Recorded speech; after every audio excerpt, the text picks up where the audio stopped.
কংগ্ৰেছ AIUDFৰ লগতে বিজেপি দলৰ ভেটি কপাই ৰাইজৰ দলে বজালে নিৰ্বাচনী জনধনকা।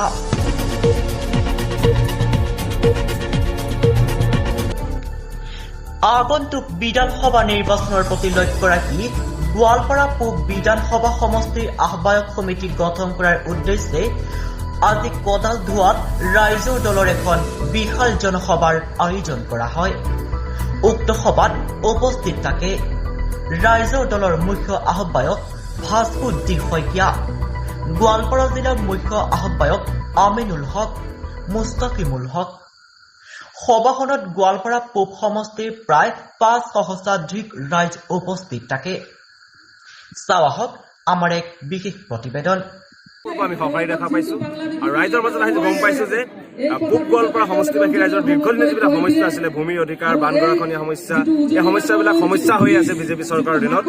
আমি আজি দাবী উত্থাপন কৰিছো যে এই সমস্যাবিলাক সমাধান হ'ব লাগে আৰু ৰাইজে স্পষ্টভাৱে কৈ দিছে যে এইবাৰ যে অসমত যি ৰাজনীতি হ'ব সেয়া কোনো পৰ্যায়ে বিজেপিয়ে চলাব বিচৰা ধৰ্মৰ নামত নচলিব। এইবাৰ অসমত কেৱল উন্নয়নৰ ৰাজনীতি, অসমত এইবাৰ কেৱল মানুহৰ অধিকাৰৰ ৰাজনীতিয়ে চলিব। এই কথা আজি ৰাইজে স্পষ্টভাৱে প্ৰমাণ কৰি দিছে আৰু আজি সভাখনে প্ৰমাণ কৰি দিছে যে এইবাৰ অসমত 21ৰ যি বিধানসভা নিৰ্বাচন হ'বলৈ গৈ আছে, 21ৰ বিধানসভা নিৰ্বাচনত এইবাৰ বিজেপি পৰাভূত হ'ব, ৰাষ্ট্ৰীয়তাবাদ আৰু সাম্প্ৰদায়িকতা সম্পূৰ্ণৰূপে ধূলিসাৎ হ'ব আৰু এইবাৰ অসমত 21ৰ বিধানসভা নিৰ্বাচনত আঞ্চলিকতাবাদৰ বিজয় সজ্জা উৰিব। 2021 চনৰ বিধানসভা নিৰ্বাচনৰ পূৰ্বে অখিল গগৈক চৰকাৰে এৰি দিবলৈ অখিল গগৈ মুক্তিৰ বাবে তীব্ৰ আইন যুঁজ চলাই থকা গৈছে ৰাইজৰ দান বৰঙণিয়ে। আমাৰ ন্যায়ালয়ৰ ওপৰত আস্থা আছে, আমি আশাবাদী যে অতি সোনকালে অখিল গগৈ মুকলি আকাশৰ তললৈ ওলাই আহিব। কিন্তু এটা কথা নিশ্চিত যে চৰকাৰে অখিল গগৈৰ বিৰুদ্ধে চলাই থকা কূট কৌশল আৰু ষড়যন্ত্ৰ এতিয়াও বন্ধ কৰা নাই। আপোনালোকে দেখা পাইছে যে সৌসিদিনা অখিল গগৈ যি দেৱালত চিত্ৰ অংকন কৰাক লৈও চৰকাৰখন শংকিত হৈ পৰিছে।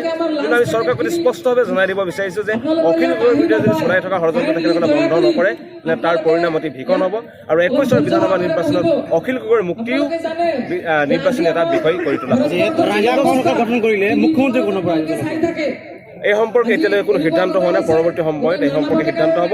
আমি এই মুহূৰ্তত এটাই আহ্বান জনাইছো যে সকলো আঞ্চলিক শক্তি একত্ৰিত হ'ব লাগে, সকলো আঞ্চলিক দল লগ লাগি আমাৰ উমৈহতীয়া শক্তি বিজেপি, আমাৰ উমৈহতীয়া কংগ্ৰেছ আৰু AIUDFক পৰাভূত কৰাৰ কাৰণে ৰণকৌশল ঠিক কৰিব লাগে। যিহেতু জিলাখন কংগ্ৰেছৰ দখলত আছে, পৰৱৰ্তী সময়ত ৰাইজৰ দলৰ পদ্ধতি কেনেকুৱা হ'ব?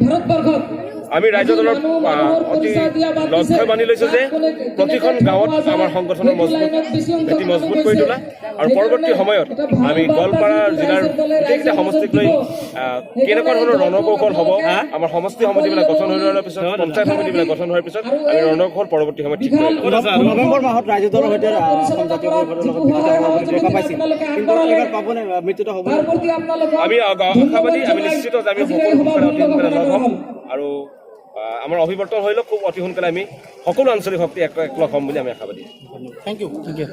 গোৱালপাৰাৰ পৰা অমানিকা ৰাভাৰ ৰিপৰ্ট, প্ৰতিদিন লাইভ 30।